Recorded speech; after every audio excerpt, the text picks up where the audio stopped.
ሰላም ጤና ይስጥልን የጣና ቲቪ ተከታታይ ቤተሰቦቻችን፣ እነሆ የሰዓቱን የጣቢያችን ዜና መረጃና ዜና ትንታኔዎችን ይዘንላችሁ ቀርበናል። አክብሮታዊ ግብዣችንን እያስቀደምን በቅድሚያም አበይቶችን አቀርብላችኋል። የፋኖ ኃይሎች በጎንደር የከተማ ውጊያ ሲያካሂዱ እስር ቤቱን ሰብረው የግፍ እስረኞችን ነጻ አውጥተዋል። በወሎ ቤት አማራ የሻለቃ አዛዡና እግረኛ ወታደሮች ያለቁበት ውጊያ ተካሂዷል። በጎጃም ታፍነው ወደ ማሰልጠኛ ቦታ ሲሄዱ የነበሩ የአማራ ህጻናት በፋኖ ኃይሎች እጅ መግባታቸው ተሰምተዋል። በቀዳሚው መረጃችን ወደ እናንተ የሚደርሱ የግንባር መረጃዎቻችን ናቸው። በሌላ የግንባር መረጃችን የፋኖ ኃይሎች ከአገዛዙ የኮማንዶ ጦር ጋር ከባድ ውጊያ ላይ ሲውሉ የብልጽግናው አገዛዝ የ8 ዓመት ህጻንን ከነወላጆቹ በመግደል አሰቃቂ የጦር ወንጀል መፈጸሙ ህዝብን አስቆጥተዋል። የአካባቢውን የዓይን እማኞች ቃል ጨምሮ በጉዳዩ ላይ ዝርዝር መረጃ አሰናድተናል። የኢትዮጵያ የቀድሞ ጠቅላይ ሚኒስትር ታምራት ላይኔ አብይ አህመድን ትዕቢተኛና ራስ ወዳድ ሲሉ በአንድ ዓለም አቀፍ መድረክ ላይ ዘልፈዋቸዋል። ታምራት ከብዙ ወራት ዝምታ በኋላ ሲናገሩ በተደመጡበት መድረክ ላይ የብልጽግናውን ሊቀመንበር ትህትና የሌለው ራስ ወዳድ መሪ ብለዋቸዋል። አብራችሁን ስትዘልቁ የምትሰሙት ሌላኛው መረጃችን ነው። የአስመራው መንግስት ዲፕሎማሲያዊ ትግል እንደቀጠለ ነው። ተመድን ጨምሮ ቁጥራቸው ጥቂት የማይባል ዓለም አቀፍ ተቋማት የአስመራር ሙከራዎች በአዎንታዊ ሁኔታ ለማየት አዲስ ጥረት ጀምረዋል። በሌላ በኩል የሱዳን ብሔራዊ ጦር መሪ አልቡርሃን በሳውዲ ቆይታቸው የአሜሪካውን ወኪል ሲያገኙ ዛሬ ማለዳ ደግሞ ወደ ካይሮ አቅንተዋል። በአፍሪካ ቀንድ ዜናችን ቃኝተነዋል። እነዚህንና ሌሎችን ይዘናል። ወደ ዝርዝር መረጃዎቹ እናመራለን። የፋኖ ኃይሎች በጎንደር የከተማ ውጊያ ሲያካሂዱ እስር ቤቱን ሰብረው የግፍ እስረኞችን ነጻ አውጥተዋል። በወሎ ቤት አማራ የሻለቃ አዛዡና እግረኛ ወታደሮች ያለቁበት ውጊያ ተካሂዷል። በጎጃም ታፍነው ወደ ማሰልጠኛ ቦታ ሲሄዱ የነበሩ የአማራ ህጻናት በፋኖ ኃይሎች እጅ መግባታቸው ተሰምተዋል። የፋኖ ኃይሎች በጎንደር መካነ ኢየሱስ ከተማ ልዩ የከተማ ኦፕሬሽን መፈጸማቸው ተሰምተዋል። አፋብሃ በላይ እዝ ሜጀር ጀነራል ውባንተ ባተ አንደኛ ኮር ይፋ ባደረገው የአውደ ውጊያ ውሎ ላይ እንደተመለከተው የፋኖ ኃይሎች ስኬታማ የተባለ የከተማ ኦፕሬሽን ፈጽመዋል። በዛሬው ዕለት ታኅሳስ 9 ቀን ከጠዋቱ 12 ሰዓት ጀምሮ የብልጽግና ጥምር ጦር የፋኖ ኃይሎችን ለማጥቃት ከስቴ መካነ ኢየሱስ ከተማ መውጣቱን ተከትሎ በውስን ኃይል በመከላከል የአገዛዙን ጦር ኃይል በመበተን ወደ መካነ ኢየሱስ ከተማ ዘልቆ በመግባት ወሳኝ በተባሉ ቦታዎች ላይ ጥቃት መሰንዘራቸውን አፋብሃ በላይ እዝ ገልጿል። በተለይም በከተማዋ ማቢያቦ 0301 ደንጎልት መሀል አደባባይና ሌሎች የከተማዋ ክፍሎች ላይ ውጊያ አድርገናል ያለው አፋብሃ መካነ ኢየሱስ ከተማ ውስጥ በፈጸመው ልዩ ኦፕሬሽን በአገዛዙ ጥምር ጦር ላይ 17 ሙት 33 ቁስለኛ ሰብአዊ ኪሳራ ማድረስ መቻሉን በግንባር መረጃው ላይ አመላክተዋል። የጣና የግንባር ዘጋቢ እንዳረጋገጠውም ውጊያ የተደረገባቸው ቦታዎች ቅዳሜ ገበያ፣ ደስኳ፣ አጭቃን፣ ደንጎለት፣ ሾለክት፣ ማቢያቦ 0301 መሀል መካነ ኢየሱስ አደባባይ፣ አስተዳደር፣ ጥናፋና ሌሎች የከተማውና ዙሪያ ገባው መዳረሻዎች መሆናቸው ታውቋል። አፋብሃ በላይ እዝ ሜጀር ጀነራል ውባንተ ባተ አንደኛ ኮር የፋኖ ኃይሎች በስቴ መካነ ኢየሱስ ከተማ በፈጸሙት ልዩ ኦፕሬሽን የከተማውን ፖሊስ ጣቢያ በመስበር በግፍ የታሰሩ 56 እስረኞችን ነጻ ማውጣት መቻሉንም በግንባር መረጃው ላይ ገልጿል። በዚህ አውደ ውጊያ የፋኖ ኃይሎች 8 ክላሽ 1500 ተተኳሽ በምርኮ ገቢ ማግኘታቸውን ያረጋገጠው አፋብሃ በላይ እዝ ዘመቻውን በስኬት በማጠናቀቅ ውጊያውን የመሩት የፋኖ ኃይሎች ከተማውን ለቀው መውጣታቸውን ገልጿል።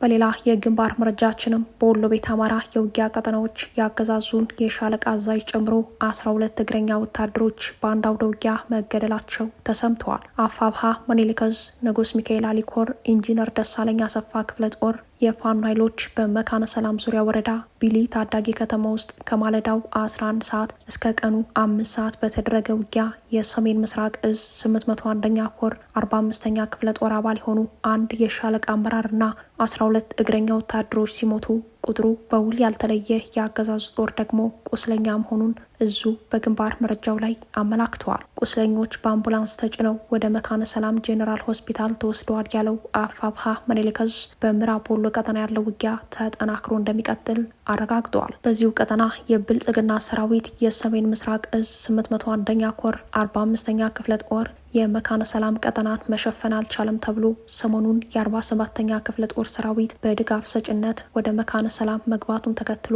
ተከታታይ ውጊያዎች እንደቀጠሉ ነው። በሌላ መረጃም ታፍነው ወደ ማሰልጠኛ ቦታ ሲሄዱ የነበሩ የአማራ ህጻናት በአፋብሃ ቴዎድሮስ እዝ 109ኛ ኮር 77ኛ ክፍለ ጦር ቃኝና መሐንዲስ ሻለቃ ከመንገድ ላይ መያዛቸው ተሰምተዋል። ህጻናትን ለጦርነት ማዋል ዓለም አቀፋዊ ወንጀል ነው ያለው አፋብሃ ይህን በመተላለፍ የብልጽግና አመራር በተደጋጋሚ ህጻናትን ከትምህርት ቤት እያፈሰ ወደ ስልጠና እየላከ በጦርነት እያስጨፈጨፋቸው ይገኛል ብለዋል። በውጊያ የማረክናቸው ህጻናትም የስነ ልቦና ጫና ውስጥ በመግባታቸው የጤና መታወክና የአእምሮ ሰላም እንዳጡ በተለያዩ ጊዜያት ታይቷል ሲል የገለጸው አፋብሃ ቴዎድሮስ እዝ በምስራቅ ጎጃም ደብረ ማርቆስ ዙሪያ ወደ ማሰልጠኛ ካምፕ ለመውሰድ በጉዞ ላይ የነበሩ የአማራ ህጻናትን ከአገዛዙ ማስጣሉን ገልጿል። የፋኖ ኃይሎች ከአገዛዙ የኮማንዶ ጦር ጋር ከባድ ውጊያ ላይ ሲውሉ የብልጽግናው አገዛዝ የ8 ዓመት ህጻንን ከነወላጆቹ በመግደል አሰቃቂ የጦር ወንጀል መፈጸሙ ህዝብን አስቆጥቷል። የአማራ ፋኖ ህዝባዊ ድርጅት ሸዋ ጠቅላይ ግዛት እዝ አጼ አምደ ጽዮን ኮር አካል የሆኑት የአጼ ዳዊት ክፍለ ጦር የፋኖ ኃይሎች ዛሬ ታኅሳስ 9 ቀን በመራቤቴ አውራጃ ከአገዛዙ የኮማንዶ ጦር ጋር ከባድ ውጊያ ላይ መዋላቸው ተሰምተዋል።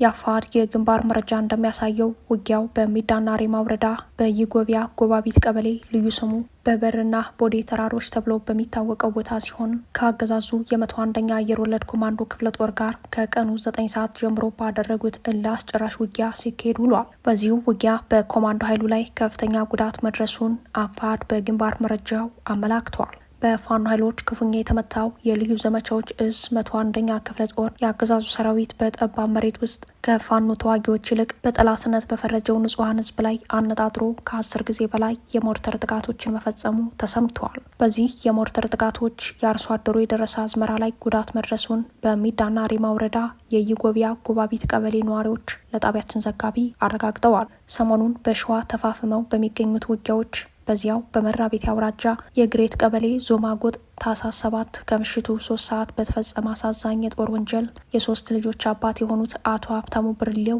የአቶ ሀብታሙ ብርሌው ባለቤት የሆኑት ወይዘሮ ምስወይ ወርቄና የ8 ዓመት ህጻን ልጃቸው ህጻን ሚጥወይ ሀብታሙ በአሰቃቂ ሁኔታ መገደላቸውን በትናንቱ ዘገባችን ማድረሳችን ይታወሳል። ይህንን ግድያ ተከትሎ የአካባቢው ህዝብ በከፍተኛ ቁጣ ላይ እንደሚገኝ፣ ወንጀለኛውን አሳልፋችሁ ስጡን የሚል ጥያቄ እንደቀረበም ሰምተናል። አፋድ በበኩሉ ይህንን ፋሽስታዊ ድርጊት የሰብአዊ መብት ተቋማት ቦታው ድረስ በመሄድ ወንጀሉን በማጣራት ለዓለም አቀፍ ማህበረሰብ ይፋ እንዲያደርጉ ጥሪውን አቅርበዋል። የሰሞኑ የሸዋ አውደ ውጊያዎች ውሎና ውጤታቸው በቀጣይ ቀናት ለህዝብ ይፋ ይሆናል ያለው አፋድ በዚህ ሳምንት በሸዋ ከፍተኛ ወታደራዊ ትንቅንቆች እየተደረጉ መሆናቸውን ገልጿል። አክሎም ይህ ወቅት ጀግናው ሰራዊታችን የሽምቅ ውጊያን ጥበብ በከፍተኛ ደረጃ የተካነ መሆኑ የታየበት ጊዜ ለመሆን በቅቷል በማለት አፋድ ሰራዊቱ የውጊያ ኃይል መገንባት መቻሉን አስረድተዋል። በተጨማሪም በሰሞነኛ ውጊያዎች ከይፋት እስከ መራቤቴ ከመንዝ እስከ አንኮበር በአገዛዙ በኩል ከበባ ለመፈጸም ሞክሮ እንደተመታ በፋኖ ኃይሎችን በኩል በእቅድ የተደገፈ የማጥቃት ውጊያዎች እንደቀጠሉ መሆኑን ለጣቢያችን በላከው የግንባር መረጃ ላይ አመላክተዋል።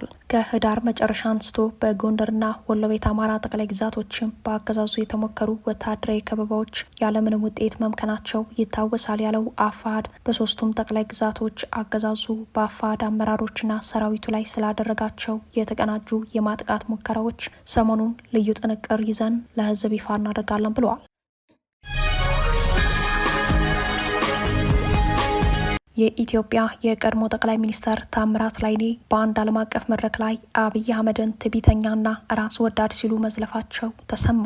ታምራት ላይኔ ከብዙ ወራት ዝምታ በኋላ ሲናገሩ በተደመጡበት አንድ ዓለም አቀፍ መድረክ ላይ የብልጽግናውን አለቃ አብይ አህመድን ትህትና የሌለው ራስ ወዳድ መሪ ብለዋቸዋል። ታምራት ይህንን ንግግር ያሰሙት በምስራቅ ኤዥያዋና በቅርቡ የወጣቶች አብዮት ባስተናገደችው ኔፓል ነው። ታምራት የክብር እንግዳ በሆኑበት መድረክ አዳዲሶቹ የኔፓል የፖለቲካ አመራር ወጣቶች ትህትናን እንዲያዳብሩ፣ ራስ ወዳድነትን እንዲተውና ቴክኖሎጂን በኃላፊነት በመጠቀም ሰላማዊና ብልጽግና የሰፈነባትን ሀገር እንዲገነቡ ጥሪ አቅርበዋል። የቀድሞው ጠቅላይ ሚኒስተር ይህንን የተናገሩት በሉምብኒ ዓለም አቀፍ የኮንፈረንስ አዳራሽ በተካሄደው 3ኛው የዓለም ሰላም መርሃ ግብር ላይ በተደረገ መስተጋብራዊ ውይይት ላይ ነው። ስለ ራሳቸው የፖለቲካ ውጣ ውረድ ሲናገሩም በመጀመሪያው ህይወቴ በአብዮታዊ እንቅስቃሴ ውስጥ ተሳትፌያለሁ። በኋላም 70,000 ሰዎች ህይወታቸውን ባጡበት የደርግ ዘመን ለ16 ዓመታት ያክል ጦርነት ውስጥ አልፌያለሁ ብለዋል። ብለዋል። ከ16 ዓመታት የትጥቅ ትግል በኋላ ፓርቲያቸው በ1983 ዓ.ም ስልጣን ሲይዙ ኢትዮጵያ የለውጥ ምዕራፍ እንደጀመረች በዚያ ለተሰበሰቡት ወጣቶች የነገሯቸው ታምራት ሁለት በጣም አስፈላጊ ነገሮችን አደረግንም ሲሉ ተደምጠዋል። በመጀመሪያ ሰላም ፈጠርንና የጦርነት ዘመን አቆምን። በሁለተኛ ደረጃ ሁሉንም የፖለቲካ ኃይሎች በአንድ ላይ አሰባሰብን ሲሉም አደረግን ያሉትን ለወጣቶች ጠቅሰውላቸዋል። በጸረ አማራ የአመራር ውርሳቸው የሚታወሱት ታምራት አደረግን ካሉት ነገር ውስጥ እውነተኛው መረጃ ለኔፓል ወጣቶች ባይናገሩም የብልጽግናውን አለቃ በተመለከተ የተናገሩት ንግግር ግን እውነታውን የመሰከረ ሆኗል። ዘላቂ ሰላም የሚወሰነው ከራስ ወዳድነትና ከግል ጥቅም በላይ ሊነሱ በሚችሉ መሪዎች ላይ ነው ሲሉ የተሰሙት ታምራት መሪዎች ሰላምን ለማስፈን በጣም አስፈላጊው ነገር ከራሳቸው መጀመር ነው፣ እኔም ይህን የትህትና አመራር እለዋለሁ ብለዋል። ይህ ደግሞ ራስ ወዳድነትን ያስወግዳል ሲሉ ምክራቸውን የቀጠሉት ታምራት ላይኔ ትዕቢተኛ መሪዎች እንዳትሆኑ ሲሉ ለኔፓል አዳዲስ አመራሮች መልእክታቸውን አስተላልፈዋል። ግልባጩንም ወደ 4 ኪሎ ወርውረዋል። በኔፓሉ መድረክ አብይ አህመድን ትህትና የሌለው ራስ ወዳድ መሪ ያሉት ታምራት ከ4 ዓመታት በፊት አብይ አህመድን በጠንካራ ቃላት መዝለፋቸው ይታወሳል። አሁን ስርጭት ላይ ለሌለው የአሜሪካ ድምጽ ቃለመጠይቅ የሰጡት ታምራት አሻጋሪ መሆኑ ይቅርና ሕዝብንና ሀገርን መጠበቅ ያልቻሉ መሪ ሆነዋል ሲሉ አብይን ማውገዛቸው ይታወሳል። ኢየሱስ ክርስቶስን በአደባባይ ክደዋል ሲሉ የጠቅላይ ሚኒስትሩን ሃይማኖታዊነት ያጣጣሉት ታምራት ላይኔ ከኢትዮጵያዊነት ጋር ተጋጭተው የኢትዮጵያ ፍራሾችን ከሚያተርፉ ከኢትዮጵያ ፍራሾች ጋር ተጋጭተው ኢትዮጵያን ቢያተርፉ ይሻላል ሲሉም ተደምጠው ነበር። የአስመራው መንግስት ዲፕሎማሲያዊ ትግል በአነጋጋሪ ሁኔታ ተጠናክሮ እንደቀጠለ ነው። ከዚህ ጋር ተያይዞ ተመድን ጨምሮ ቁጥራቸው ጥቂት የማይባል ዓለም አቀፍ ተቋማት የአስመራን መንግስት በአዎንታዊ ሁኔታ ለማየት አዲስ ጥረት ጀምረዋል። በሌላ በኩል የሱዳን ብሔራዊ ጦር መሪ አልቡርሃን በሳውዲ ቆይታቸው የአሜሪካውን ወኪል ሲያገኙ ዛሬ ማለዳ ደግሞ ወደ ካይሮ አቅንተዋል። የስዊድን ውጭ ጉዳይ ሚኒስተር ማሪያም አልመር ሰሞኑን ወደ አስመራ በማምራት ከኤርትራ ውጭ ጉዳይ ሚኒስተር ኦስማን ሳለ ጋር መክረዋል። ስዊድን የኤርትራ ስደተኞችን ተቀብለው እያስተናገዱ ካሉት የአውሮፓ ሀገራት መካከል አንዷ ናት። ሀገሪቱ የአስመራ መንግስት እስረኞችን እንዲለቅ፣ የሀገሪቱ ዜጎች ኤርትራን ጥለው እንዲሰደዱ የሚያደርጋቸውን ሁኔታዎች ቀሪ እንዲያደርግ ስትጠይቅ ነበረች። በዲፕሎማሲ ደረጃ በቅራኔ መልኩ ሊተረጎም የሚችል አሉታዊ ግንኙነት እንደነበራቸው ይታወሳል። ይህም ሆኖ አሁን ተግባራዊ ለውጥ እየታየ ነው። ከዚህ ጋር ተያይዞም ከብዙ አቅጣጫ ማበረታቻዎች ተሰምተዋል። የተባበሩት መንግስታት ድርጅት የሰብአዊ መብቶች ኮሚሽን የኤርትራ መንግስት በዘፈቀደ ለ18 ዓመታት አስሯቸው የነበሩ ዜጎች በቅርቡ መፍታቱ የሚበረታታ እርምጃ ነው በማለት ከሰሞኑ መግለጫ ማውጣቱ ይታወሳል። ማበረታቻው እንደተጠበቀ ሆኖ አሁንም የታሰሩ የሀገሪቱን ዜጎች መንግስት እንዲፈታ እየተጠየቀ ይገኛል። ይህ በእንዲህ እንዳለ የኤርትራው ፕሬዝዳንት ኢሳያስ አፈወርቂ ወደ አስመራ መመለሳቸውን ተከትሎ የሱዳን የብሔራዊ ጦር ጠቅላይ ኤታማዦር ሹም ጄኔራል አብዱል ፈታህ አልቡርሃን ሳውዲ ሪያድ ገብተው ከሳውዲው አልጋ ወራሽ መሐመድ ቢን ሳልማንና ከሳውዲ ከፍተኛ ባለስልጣናት ጋር መክረው ከወጡ በኋላ ከፕሬዝዳንት ትራምፕ የአፍሪካና መካከለኛው ምስራቅ ከፍተኛ አማካሪ የሆኑት ማሳድ ቦሎስ ጋር ተገናኝተዋል። ጄኔራሉ ከጥቂት ሳምንታት በፊት በሰጡት መግለጫ ማሳድ ቦሎስ የሱዳንን ቀውስ እያባባሰ ነው፣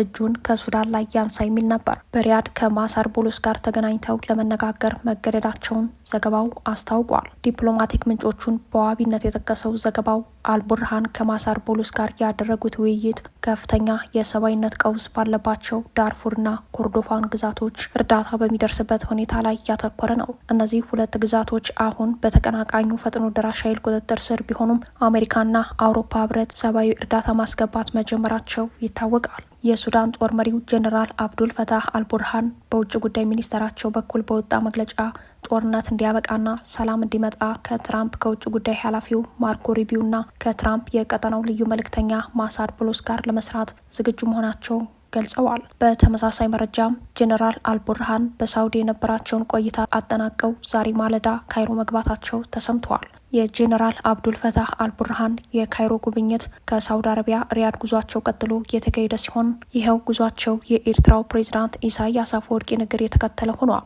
ኢሳያስ ከአንድ ወር በፊት ለ5 ቀናት የስራ ጉብኝት ወደ ካይሮ መጓዛቸው ይታወሳል። በተመሳሳይ ባለፈው ሳምንት ደግሞ ሪያድ ነበሩ። ኢሳያስ ወደ አስመራ በተመለሱበት ዕለት ጄኔራል አልቡርሃን የአስመራውን አለቃ ተከትለው በዕለቱ ሳውዲ አረቢያ ገብተዋል። በተመሳሳይ ዛሬ ደግሞ ካይሮ ተገኝተዋል። የሁለቱ ሀገራት መሪዎች እግር በእግር ተከታታይ ጉዞ በቀጠናው ጂኦፖለቲካ ተንታኞች ዘንድ ትልቅ ትኩረትን ስቧል። የብልጽግናው ጠቅላይ ሚኒስተር በበኩላቸው በጦርነት ፖሊሲያቸው የጎረቤቶቿ ባይተዋር ያደረጓትን ሀገር በውስጥ ጦርነት አስከትለዋል። ሶማሊያና ጅቡቲ የመከላከያ ሚኒስተሮቻቸው በሞቃዲሾ ያደረጉትን ስብሰባ ተከትሎ የመከላከያ ትብብራቸውን እንደሚያጠናክሩ ተናገሩ።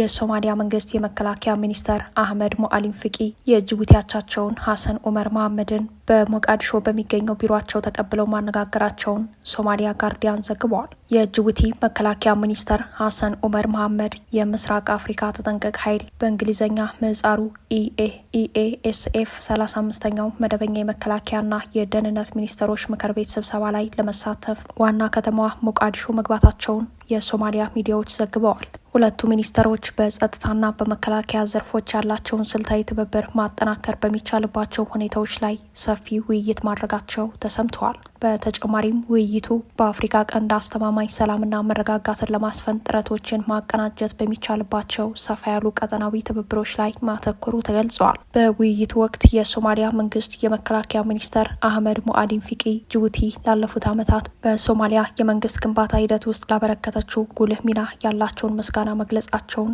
የሶማሊያ ብሔራዊ የዜና አገልግሎት ሶና ዘግበዋል። ሚኒስተሩ በተለይም ጅቡቲ በሶማሊያ የአፍሪካ ህብረት የድጋፍና የማረጋጋት ተልዕኮ ውስጥ የምታደርገውን ንቁ ተሳትፎ አንስተዋል። ይህም ጅቡቲ ለሶማሊያ የምታሳየው ቀጣይነት ያለው ድጋፍና በሁለቱ ሀገራት መካከል ያለውን እውነተኛ የወንድማማችነት ትስስር ማሳያ መሆኑን መናገራቸውን ዘገባው አመላክተዋል። የሞቃዲሾ መንግስት ለጅቡቲው ፕሬዚዳንት እስማኤል ኦማር ጌሊ የብሔራዊ ሜዳይ የጀግና ሽልማት የሸለመው በቅርቡ ነው። ይህም የሀሰን ሼክ መሐመድ አስተዳደር ጅቡቲን ሁነኛ የቀጠናው አጋሩ ለማድረግ አልሞ እየሰራ ለመሆኑ አመላካች ሆኗል። በተለይም ጅቡቲ ከሶማሌላንድ ጋር ልትፈጥር የምትችለውን አጋርነት በስጋትነት የሚመለከተው የሞቃዲሾ መንግስት አዛውንቱን እስማኤል ኦማር ጌሊ ሁነኛ አጋሩ አድርጎ ለመዝለቅ የመከላከያ ትብብርን ጨምሮ ዘርፈ ብዙ ግንኙነቶችን ለማጠናከር ጥረት ላይ እንደሚገኝ ታውቋል።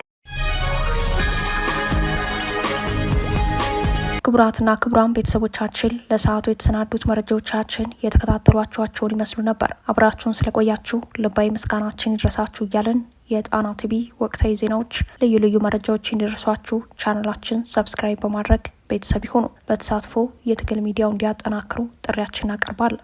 ጣና ቲቪ ከሀቅ